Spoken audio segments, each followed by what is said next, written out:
Salam məhətin hürmətli Xazım Haqiqət kanalı abunəsə, axbarı yaxşı etməsə, sizə koldan abunəsəmə yəndid, axbərətini aytayım dedim. Tövsiyə havayı olsam kanalım abunəsə üçün məxsus video tayayım mənəm dedim.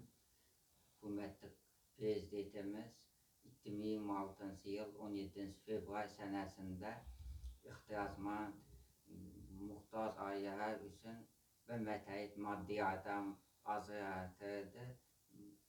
Ailəm xanadanlarında nadanlık boldan şəxslərdə ya annəsi ya atası nadanlık bolsa, istərsə yakatı yoxqa 1 milyon və mütəhid maddi yardım azaltırdı. Əsə ailəm xanadanlarda ya anası ya ətəsi işsət bilərdi, ya mən bir şəxsi səbəblərdə və işsiz bolub qaldan undin ailələrsə 500 min.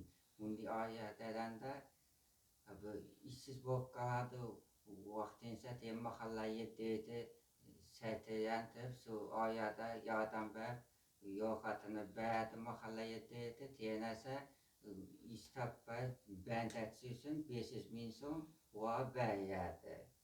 Şimdi ailə nadanlık yox ailəsində 500 min son.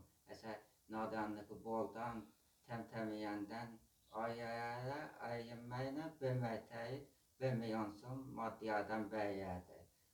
Birincisi Mart'tan xuda qalasa bank plastik qaytasına ya plastikdən yox bolsa, yox doldan bolsa, saxınızda xalq banklərdən nağd pul ətib alasa, yasayaq, kasaya əsə videolarımıza like basıb, kommentariyada şəxsi fikirlərinizi yazıb qalınlar, kanala abunə olub qalınlar, təmtəmiyəndən, yığışdırıdan ailələrə videonu tasab qoyunlar, mahallə dubbarına. Əsə sağ olunlar, salamat olunlar, xayır.